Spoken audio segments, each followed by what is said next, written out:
If you want to export reviews from Amazon product listing page, you can do so in just a few easy steps.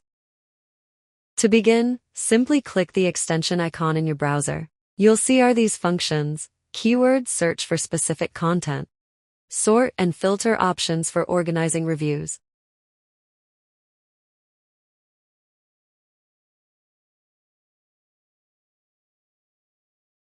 Here, you can set the random interval between the requests for data.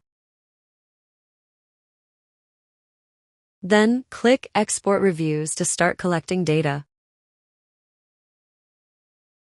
Now, you can easily sort your reviews by rating, helpful votes, or date as you want. Then, click the Export button to save everything to a CSV file. In just a few simple steps, you can easily export reviews from Amazon product pages, making it convenient for sorting and data analysis.